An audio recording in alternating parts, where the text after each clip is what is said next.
Live mula sa GMA Network Center. Ito ang 24 Oras. Magandang gabi po Luzon, Visayas at Mindanao. Magkakasunod na pagdukot sa mga Chinese national ang nirespondehan ng pulisya sa magkakahiwalay na lugar. Unahin natin ang kalbaryong sinapit ng isang babaeng Chinese na dinukot umano sa Parañaque ng mga kapwa niya Chinese. 4 na araw umanong pananakit, pangunguryente at pangmomolestya ang kanyang dinanas bago nakatakas. Nakatutok si John Consulta. Exclusive! Nang makalapit at makakit na sa gate ng bahay ang mga tauhan ng Biñan Police, dahan-dahan silang pumasok sa may sala. Nang biglang... Hey! Stop! Stop! Biglang tumakbo sa kwarto ang isang target. Ayun o, doon sa kabila. Ayun, binuksan niyo yun. Nagtangka pang tumakas ang mga umunoy kidnapper na Chinese, pero nahuli rin sila ng mga pulis. Sumbong sa Biñan City Police ng dayuhang negosyante. Nagpunta siya sa isang hotel sa Parañaque noong madaling araw ng October 30 para sa inakalang business meeting. Pero dito na pala siya dudukutin ng mga kidnapper. Did the kidnappers hurt you in any way? If you don't give money, I will hurt you and kill you. Slap face and hit the right here. And use that. What's that? It's the electric. Taser? Yeah, electric. Sa loob ng 4 na araw, di raw mabilang ang natamong sampal at pangunguryente habang nakatali ang kamay at paa dahil di niya ma-produce ang 2 million na hinihingi ng mga kidnappers. Pinatawagan pa raw sa kanya ang ilang mga kaibigan Chinese para mangutang ng pera habang tinututukan ng baril. Hanggang nakakuha ng tiyempo ang biktima para makatakas at nakapagsumbong sa mga pulis. Only one inside, but that guy sleep. That's why. He was sleeping. Yeah, that's why she has the choice to run away. Slowly open the door and try to cross the wall. And when she crossed the wall, she run away. Yun lang, umabot daw sa 1.2 million ang na-money transfer sa mga suspect at natangay din umano ng mga suspect ang luxury car ng biktima. Agad tayong nag-conduct ng hot pursuit operation at yun nga, natunto natin itong 3 kumidnap dun sa babae. Na-recover din natin yung ginamit na pang-kidnap sa kanila, yung Fortuner na SUV. Nang makaharap namin ang 3 Chinese suspect, No. Slap? No. No. Ask for money? No. Her? No. What about you? Money? You ask money from her? You kidnap? You kidnap her? Kidnap? No. No? No. What about you? This one? No? No. Do you know her? You don't know her? pero ayon sa biktima, ang suspect na si Yang Guobing ang kanyang kapitbahay sa kondo at siyang araw-araw daw na nangmolesta sa kanya sa hideout nila sa Laguna.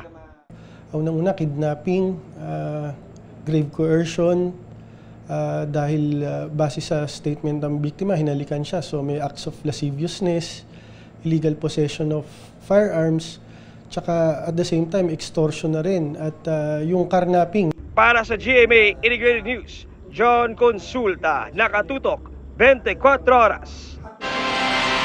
Isa pang Chinese national na dinukot din umano ang nasagip naman ng mga operatiba. At kabilang sa 3 suspect na inaresto, ang mismong driver ng biktima. Nakatutok si Marisol Abduraman. Nakatali ang paa at nakaplaster ang bibig ng Chinese national nang abutan ng PNP Anti-Kidnapping Group sa bahaging ito ng Muntinlupa. Dinukot umano ang biktima kahapon sa di tinukoy na lugar sa Central Luzon. Tila sinundan daw ang biktima nang lumabas siya sa isang hotel sa Parañaque sakay ng van bandang alas 3 ng hapon. Around 8:30 p.m. of same day po, nakareceive po yung nag-report na nagdedemand po ng 3.5 million po yung mga kidnappers.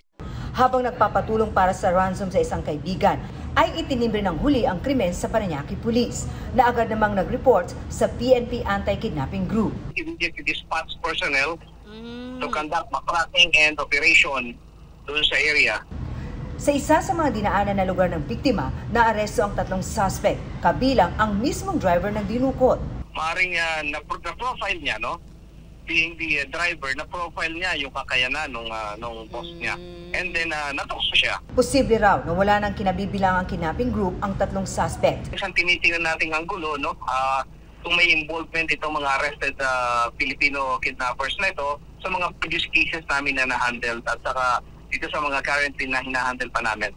Kabilang dyan ang naunang kaso ng kidnapping nitong Lunes sa Muntinlupa rin. 6 na Chinese national at 3 Pinoy helper naman ang biktima. Pero pinalaya kinhapunan ang mga Pinoy na kinuhanan na ng statement. Meron na po silang tinitignan ng mga persons of interest po na maaaring makapagbigay po ng additional details regarding po dito. Pero hanggang ngayon, hindi pa rin daw nakikipag-ugnayan ang mga kidnapper. Wala pa po tayong nare-receive na any demand for ransom. Wala pa rin po so far na proof of life.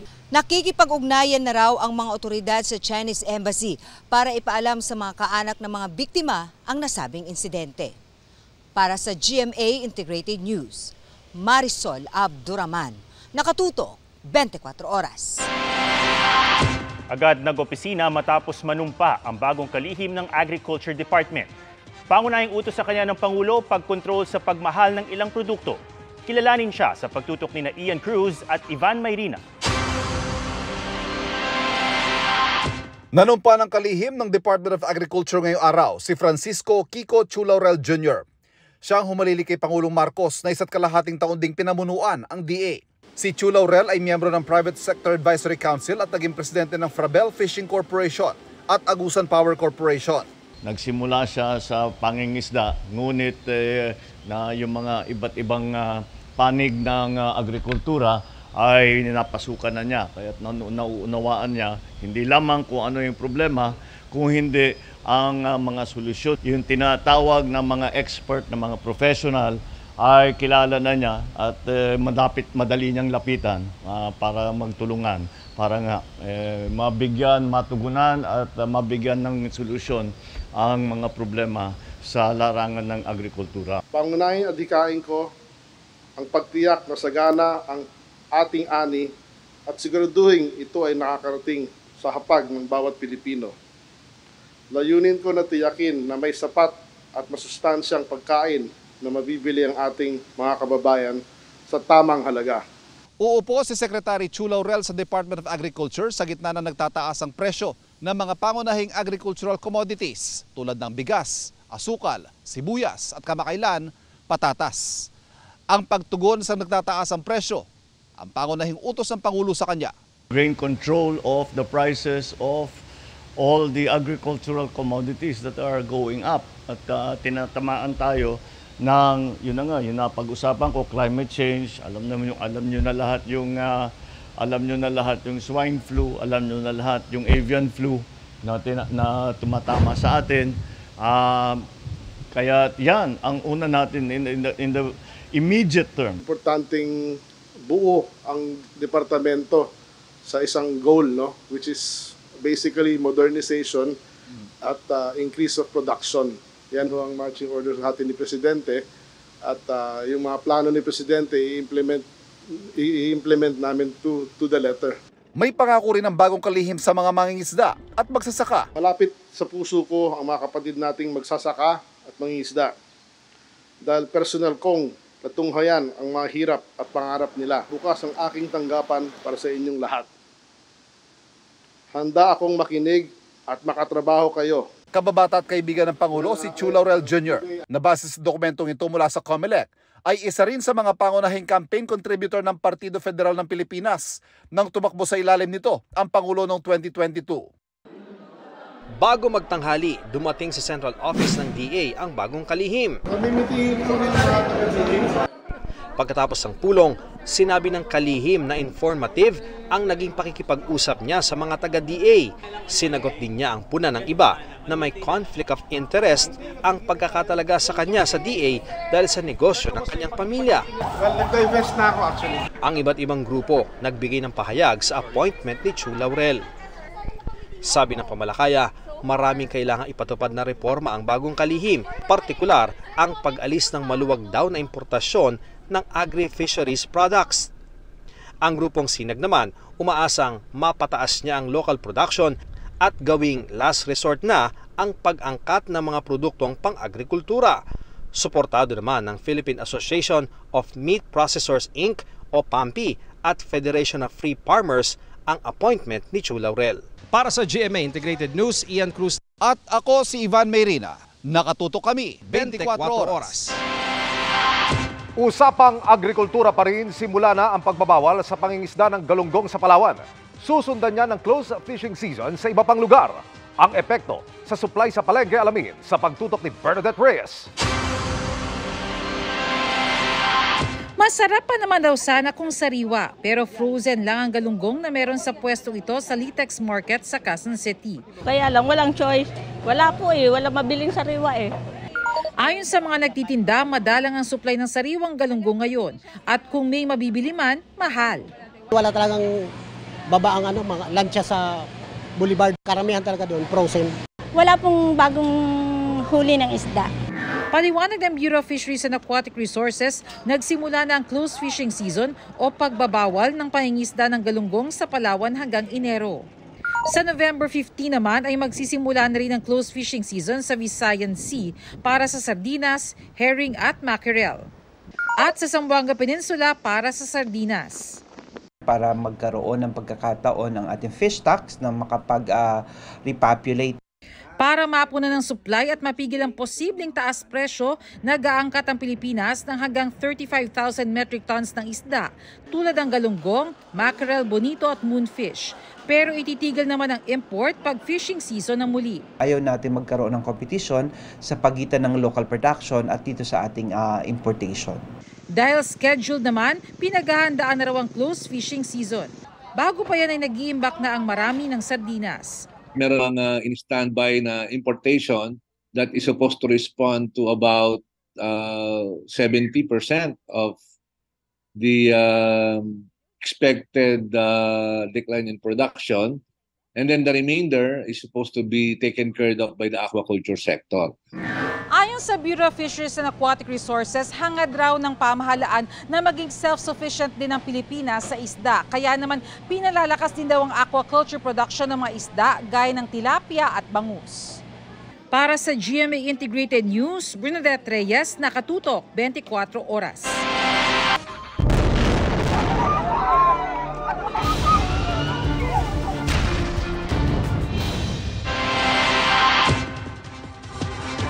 May magandang balita tayo para sa mga Pilipino naghihintay na makalabas sa Rafah crossing sa Gaza-Egypt border. Alamin natin live mula sa Giza, Egypt, naroon si Rafi Tima. Rafi. Ato mismong si Pangulong Bongbong Marcos kang nagbalita sa posibleng petsa ng pagtawid ng mga Pilipino sa Gaza patungo rito sa Egypt. Ang dalawa namang Pilipinong medical volunteers ng Doctors Without Borders na kasama sa unang batch ng mga pinayagang makalabas ay kasalukuyang nandito na sa Cairo at dumadaan sa medical examination at debriefing.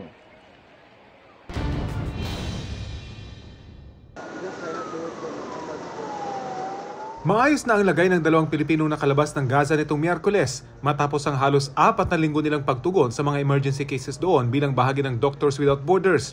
Sabi sa akin ng kanilang director sa Southeast Asia, bagamat nakakatakot ang sitwasyon doon, nangihinayang ang kanilang staff sa paglikas nila. They've been very, very frustrated also that they've not been able to do more. So I think there are probably feelings of guilt as well. People want to help. Ayon sa grupo, kulang na kulang pa rin ang pumapasok na tulong sa Gaza para ibsan ang pangangailangan para sa pagkain, gamot at iba pa. 80% of the population is dependent on assistance. So this is a mere token. It's completely meaningless in terms of humanitarian assistance. Ang embahada naman ng Pilipinas sa Jordan, patuloy na ina-update ang 100 Pinoy sa Gaza na gustong magpa-repatriate kung kailan sila makakalabas. 57 now are in Rafah Governorate, which is about 10 minutes by foot from the border crossing to Egypt. 19 naman ang hindi pa makapagdesisyon kung magpapa-repatriate, kasama na ang madring Pinay sa Gaza City. Wala raw tiyak na oras kung kailan i-anunsyo ang palalabasin. Gising kami buong magdamag para lang ma-alert ang ating mga kababayan. I'm sure gising na sila. Ayon mismo kay Pangulong Bongbong Marcos, posibleng sa mga susunod na araw, mga Pinoy na ang papayagang makalabas base umano sa kanilang pakikipag-usap sa Israel at Egypt. Maipapalabas na ang mga Pinoy, mga Pilipino, maipapalabas na by today or tomorrow. That is what they promised us. Saturday daw at the latest. Nagiging komplikasyon daw marahil na karamihan sa mga Pilipino ay ayaw iwan ng mga asawang Palestino. It is unfortunately completely out of our hands. We have no control over this.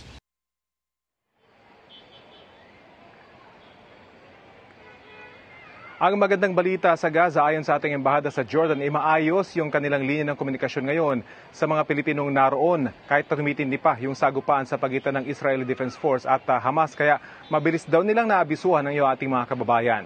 Mag-aalala ng hapon ngayon dito sa Egypt at abangan pa rin mamaya update naman tayo sa pangako ng Israel kaugnay ng pagpapalabas pa rin ng mga Pilipino mula sa Gaza. Balik muna sa iyo, Atom. Maraming salamat, Rafi. Babalikan ka namin mamaya para sa iba pang mga updates. May inaasahang rollback sa presyo ng mga produktong petrolyo sa unang Martes ng Nobyembre. Piso hanggang piso at 30 sentimo ang inaasahang kaltas sa kada litro ng diesel. 40 hanggang 60 sentimo naman ang posibleng babawas sa presyo ng gasolina. Habang sa kerosene, posibleng magka-rollback ng 80 sentimo hanggang mahigit piso. Ayon sa Energy Department, base ito sa 4-day trading kaya posible pang magbago depende sa resulta ngayong Biyernes. Ang rollback ay dahil na rin umano sa kontroladong sitwasyon sa gera ng Israel at Hamas.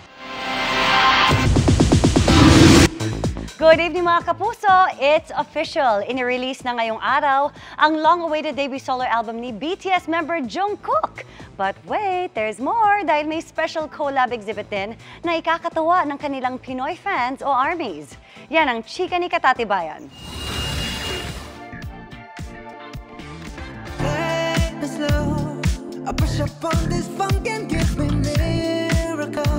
It's time for the golden moment.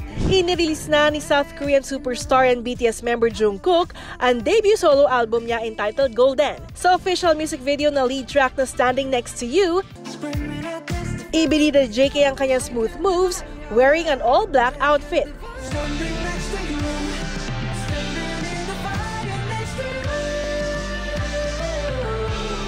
Kasama rin sa kanyang 11-track album ang previously released singles na 3D featuring Jack Harlow at ang clean and explicit versions ng 7 featuring Lato.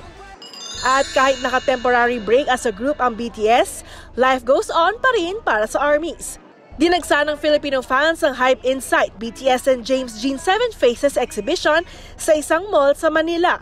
Journey through artistry, creativity, and the world of BTS ang offer sa fans ng special collab na yan between the Grammy-nominated pop icons at ng renowned artist na si James Jean.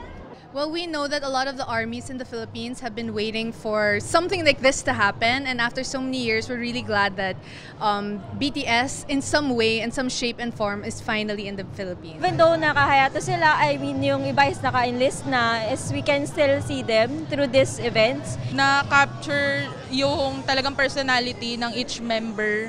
Kahit wala sila dito, syempre yung presence nila, yung mga pictures, so nakakatawa din.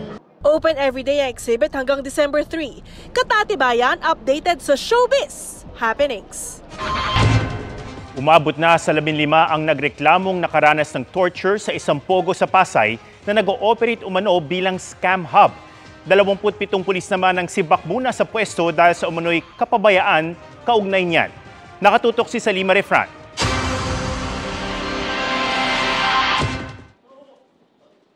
Ganyan daw sinasakta ng mga nagtatrabaho sa sinalakay na pogo sa Pasay. Someone's punch him on the face and then also kick his body because he never met the target set by the management to get those clients from the dating apps. They are required to get 10 plus clients per day.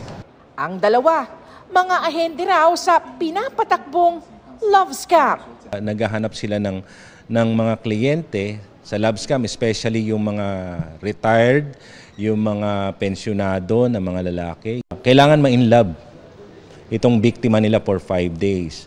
And then sa 4th day, nung pakikipag-communicate nila dito sa biktima nila, kailangan ma-introduce na nila sa crypto. Ang isa namang ito, hirap na makalakad dahil sa bali sa balakang. Tumalon kasi siya mula sa gusali para makatakas. Nauna na kasi siyang tumakas sa isa pang pogo sa Pampanga, pero sapilit ang kinuha para sa pogong ito sa Pasay. Tumalon siya sa bus, parang may nakakita ng mga police doon. Tapos dinala siya doon sa Gala Station. Tapos doon kami, na-detain kami doon ng 7 days nun yata yun. Tinubos sila doon. Binalik kami dito. Baka i-refer namin for investigation, most likely sa NBI, para malaman kung totoo ba yung kwento at kung may pananagutan ba dapat yung mga pulis sa Quezon City. Sinusubukan namin makuha ang pahayag ng Quezon City Police District tungkol rito, pero wala pa silang tugon. Matinding takot raw ang dahilan, kaya sinubukan niyang tumakas mula sa Pogo sa Pasay. Kanino po siya takot at ano yung kinatakot niya? Sa boss, baka anuhin siya. Baka bugbugin. Kung binubugbog, ganun lang. Kinukuryente. Sinasampal, ganun. Pinapalo. Pag may kasalanan sila, yun binubugbog. Samantala, samot-saring kontrabando ang diniskartehang maipasok sa gusali. Tulad ng alak na inililipat sa bote ng mineral water at sigarilyong ipinasok sa lalagyan ng cup noodles. It's no me, I don't know. 27 pulis kasama ang mismong Chief of Police ng Pasay ang pansamantalang inalis sa pwesto habang iniimbestigahan. For possible neglect of duty, how come hindi po nila na-detect yung presence ng mga illegal activities dun sa areas. Dati nang sinabi ng PAOK na nangbigay ng paunang intelligence sa lugar ang Pasay Police. Samantala, inihahanda na ang forfeiture case para sa gusali at mga property ng Pogo. Iniimbestigahan na rin ang paper trail sa pagkuha ng lisensya ng Pogo. Nais namin kausapin ang PAGCOR at ang LGU para malaman kung bakit nagagano na parang recently lang kinancel na yung registration nitong establishment na to. Tapos after 1 month, nagkaroon na ng bagong registration. At makikita naman natin, hindi naman siguro within 1 month magagawa lahat to. Para sa GMA Integrated News, Sanima Refran, nakatutok 24 oras.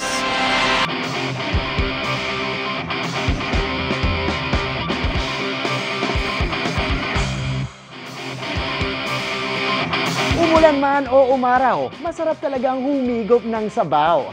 Parang yung comfort ng pag-i-instant noodles sa dorm o bahay. Pero tonight, we'll do that pero next level dahil feeling in Korea. Tara, let's change the game with ramyeon na only ang choice of toppings kahit swak sa budget. K-drama feels? Almost. Pero ramyeon is lifer. For random ramen cravings, sagot tayo ng mga do-it-yourself ramyeon shops here in the metro. Kaya tara, subukan na natin mga chingu! Dito sa kahabaan ng Maginhawa Street sa Quezon City. Sky is the limit pagdating sa 100 choices ng ramyeon sa kainang ito. Ranging from 49 to 179 pesos, depende sa classic flavor. Gusto din natin i-challenge yung sarili natin para ma-experience nyo rin kung ano ba talagang lasa. Spicy ba talaga ang spicy ramen ng Korea? Kunin na natin yung mga gagamitin natin sa pangluto at saka pagkain. Nandito na yung mga toppings natin. Pa-fish cake tayo ng konti. May fish cake na, may crab stick pa. Sige! Gusto ko ng beef samgyeopsal. Gusto natin medyo chunky yung ramen natin. So, squid ball tayo. Kuha din tayong kimchi, syempre. Bago natin lagyan ng mainit na tubig yung ramen natin, syempre, kailangan muna natin sila i-mix.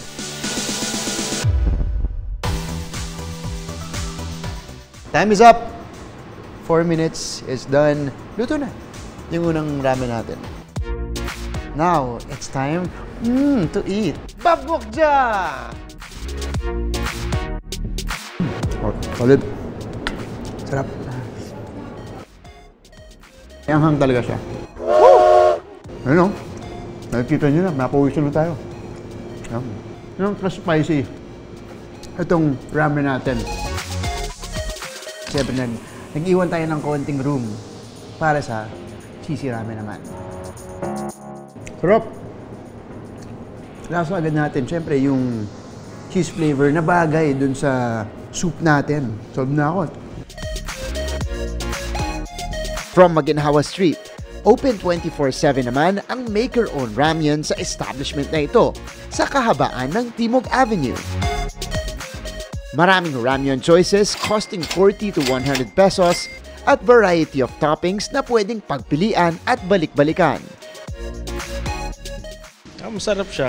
Yung experience din okay kasi lalo na ako nanonood ng mga Korean na mga K-drama. Masarap po siya and nag-enjoy po kami sa pagluto kasi hindi siya usual na experience namin. Mashisoyo, sarap! And that's it mga kapuso. Sobrang nag-enjoy tayo dito sa ating DIY ramen experience. Recommending it to everybody. I-try nyo po yan for you guys to get the authentic Korean ramen experience. Para sa GMA Integrated News, ako si Martin Javier, changing the game!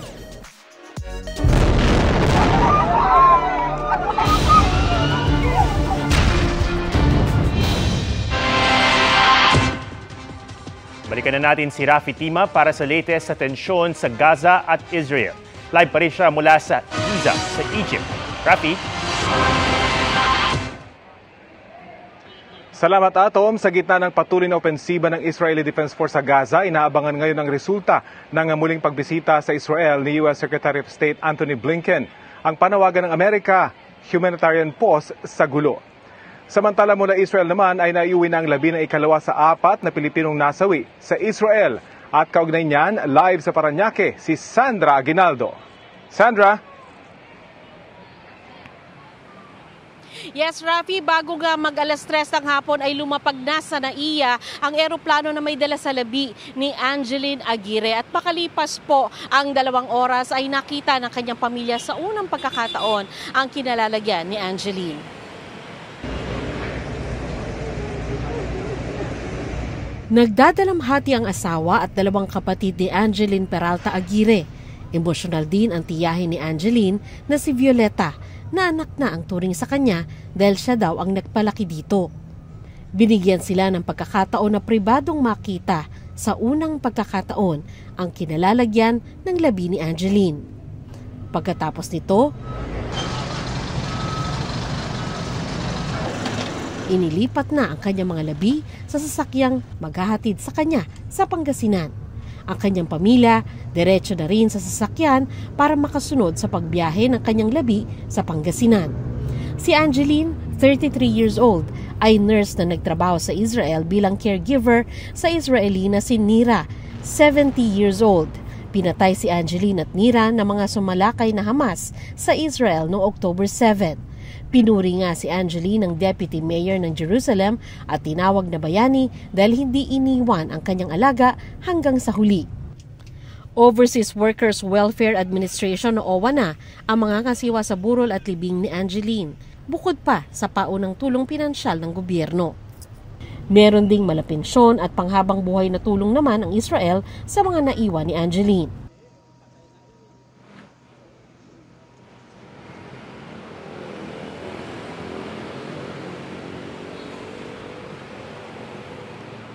Rafi, tiniyak naman ng OWA Administrator na si Arnel Ignacio yung tulong mula sa gobyerno ng Pilipinas at maging tulong mula sa gobyerno ng Israel. Sa Lunes naman po ay naasahan na darating na rin ang labi ng ating kababayan na si Grace Prodigo Cabrera. Isa rin po siya sa 4 na Pilipinong namatay sa Israel. Yan muna po pinakahulang ulat mula dito sa Parañaque. Rafi? Maraming salamat, Sandra Aguinaldo. Matapos makilalang bagong henerasyon ng mga sangre, i-reveal naman namin ngayong gabi ang makapangyarihang diwatang gugulo naman sa mundo ng Encantadia. Alamin natin yan sa chika ni Nelson Canlas. Para sa mga Encantadia fans, si Haring Hagorn ang pinakamalupit na villain ng iconic na Telefantasia. Sa paggulong ng kwento ng Encantadia Chronicles, makikilala natin ang mas mabagsik na diwata, si Mitena. Nagagampanan ni Rian Ramos. Ano ba ang mga superpowers ni Mitena? Isa siyang Ice Queen, so I believe that it has something to do with that. Pero may mga makukuha din kasi akong kapangyarihan along the way. So madadagdagan ng madadagdagan. Sino nga ba si Mitena sa kwento? Siyempre, nare-refresh na naman yung ano natin, no? Yung knowledge natin sa Encantadia. Ikaw pala yung kapatid ni Cassiopeia, played by Solan Yusa. Yes, and hindi lang kapatid, but I am her twin. I am her twin. Sabay kaming isinilang sa mundo ng Encantadia. Kung iniisip nyo na Encantadia lang ang nag-iisang world, marami pang mga iba't ibang area. Ang magiging area ko or lugar ko is ang Mineave, which is north. Nagkausap na kayo ni Solen about this? Yes! Yes! Nagkita kami nung Halloween. Ano yung mga napag-usapan nyo? Well, nung una, actually, tinatanong ko, pinapakonfirm ko sa kanya kung, uy, talaga ba? Totoo ba na? Kasi nung una, chika pa lang. Hindi pa nako-confirm sa akin. So sabi ko, totoo ba na magkapatid tayo, magkakambal tayo sa sangre? And babalik ka ba as your character? Tapos nung una, hindi niya pa kino-confirm sa akin. Pero nung nagkita na kami nung Halloween, yes, it is true. At nag-Cassiopeia pa siya as her costume. Aminado si Rian na malaki na ang pagbabago sa kanya. Hindi lang sa kanyang pagganap, napapansin ang kanyang maturity. Rian lets us in sa kanyang mga naging learnings sa mga nagdaang taon na puno daw ng ups and downs na nagpatatag sa kanyang pagkatao. I think I learned how to be forgiving when I think about myself. Kasi minsan tayo talaga yung pinaka worst natin na mangja-judge eh. I think it came with time na I learned how to be forgiving to myself, na kung paano ako kumausap sa kaibigan, ganun na ako sa utak ko. Na parang, tao ka eh. Nagkakamali ka eh. Dati judge ko kasi talaga sarili ko for those things. Napagkwentuhan din namin ang journey ngayon ng isa sa kanyang best friend na si Michelle D. Her vision is clear. She knows who she is. She's shockingly mature for her age. But I feel like she's prepared. She's very prepared. I think she's gonna make us very, very proud. She's gonna make me... Ngayon pala umiiyak na. Lagi ako naiiyak, nakakainis. Yeah, so I'm just very excited for this next era of her life. Nelson Canlas, updated sa Showbiz Happenings. Mula sa nakaka-high blood na Royal Blood, panibagong character sa primetime na naman ang bibigang buhay ni Sparkle star Lian Valentin. Challenging pero game face on daw si Lian sa role sa Lovers and Liars na dapat abangan kung kaiinisan ng fans. Makichika kay Lars Santiago. Si Stella ng Apoy sa Langit. Hindi to ba yung babae mo? Sino dito yung babae mo? Ha? Sino dito yung babae mo? At si Beatrice ng Royal Blood. Everything is my fault! Dalawa sila sa mga babaeng palaban pero kinainisan din ng marami ng bigyang buhay ni Lian Valentin. Pero ngayon, sa kanyang pagganap sa upcoming Kapuso primetime series na Lovers Liars, ibang karakter daw ang bibigyan niya ng buhay. Yung character ko dito, si Hannah, sugar baby siya. Pero on the other side, she's a loving best friend kay Andrea and also a loving daughter sa kanyang family and also breadwinner siya ng family. So, hindi lang siya yung typical na sugar baby and all. Kumbaga may pagmamahal din siya sa kanyang puso. Challenging araw ito para kay Lian. May similarity with Stella pero mas subtle lang si Stella. Ito mas all out na pagiging daring and seductive niya. May mga intimate scenes daw to, sabi ni Direk Chris. And you know, I'm open naman. Basta mapaganda yung buong show and syempre yung characters namin. Pero syempre, yun nga, napag-uusapan naman lahat yan. Excited na rin daw siyang makasama ang co-stars niyang sina Claudine Barreto, Rob Gomez, Shaira Diaz, Yasser Marta, Kim Sontan, Polo Ravales, Christian Vasquez, Michelle Vito at Sarah Edwards.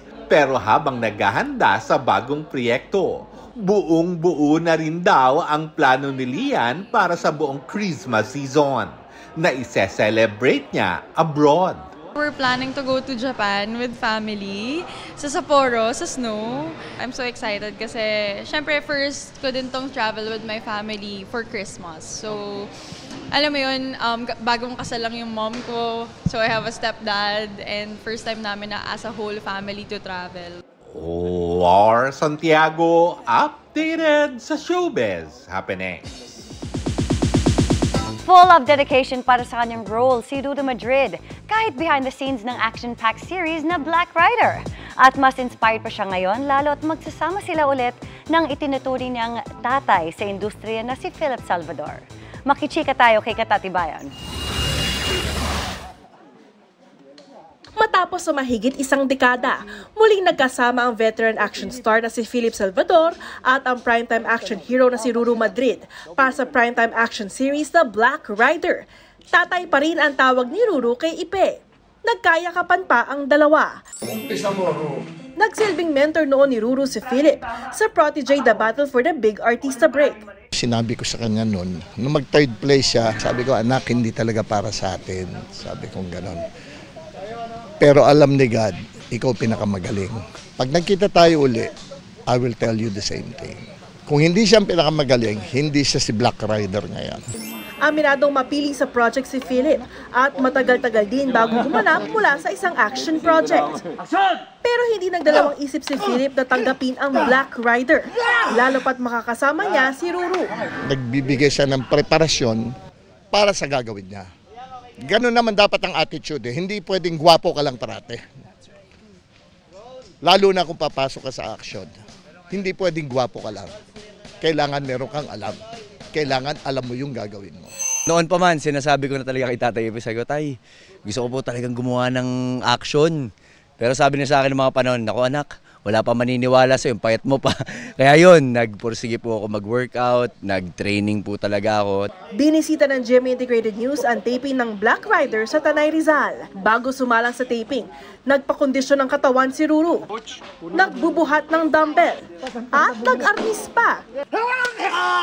At kahit pa masaktan o magkamarka sa katawan dahil sa pagkakahampas, wala kang maririnig na reklamo kay Ruru. Okay, ganito po talaga. O, tignan mo bida ng Black Rider. Ayan. Wow, totoo talaga. So, totoo nangyayari, hindi ba? Yes. Magaling ng umarte, magaling pa tumanggap ng sakit. Gumaganap si Philip sa Black Rider bilang si Mariano, ang guro at magtuturo kay Elias ng martial arts at self-defense. Sa Lunes na mapapanood ang Black Rider pagkatapos ng 24 oras. Ang Black Rider hindi lang siya basta kwento ng mga delivery riders, kundi kwento rin po siya ng bawat ordinaryong Pilipino na lumalaban sa buhay. Alam naman natin lahat na araw-araw marami tayong mga pagsubok, araw-araw marami mga problema, pero tayong mga Pilipino marunong tayong lumaban at tumayo sa sarili natin. So dito po, maikikwento po natin yun. Katatibayan, updated sa showbiz happenings. Halos magmukhang banderitas naman ang sangkatutak na ibong dumapo sa mga kawad ng kuryente sa isang lugar sa Batangas. Ano nga ba ang mga yan at saan sila galing? Nakatutok si Denise Sabante ng GMA Regional TV, Balitang Southern Tagalog. Pagkagat ng takip silim, laksa-laksa na ang kanilang pagdating at habang dumidilim, parami sila ng parami. Hanggang halos lahat ng kable ng kuryente sa bahaging ito ng Batangas City, kanila nang tinakpan. Yan ang mga ibong tinatawag na layang-layang na gabi-gabing dumadalaw sa syudad. Sa dami, nagmukha na silang mga banderitas o pailaw na nakasabit sa mga kawad ng kuryente. Pero ang mga residente ng syudad, perwiso ang turing sa kanilang mga bisita. Kailangan magpayong ang mga dumadaan upang hindi maiputan dahil ang mga ibon literal na nagkakalat ng dumi. Pagsapit ng liwanag, kita kung gaano karaming dumi ang iniiwan gabi-gabi ng mga ibon. Tadtad niyan ang mga gusali, poste at ilang establishmento, pati na ang mga bangketa. Kapag po kayo ay dumaan dyan, tapos bigla ka naiputan, talaga nakakadyahe. Hiling namin ay mawala na yung ibon kasi yun nga, yung mga ipot talagang mabaho talaga.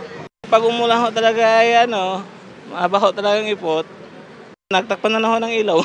Ang layang-layang o barn swallows ay mga migratory birds nang gagaling sila sa mga bansa sa hilaga at lumilipat sa mga tropical country gaya ng Pilipinas upang dito magpalipas ng taglamig.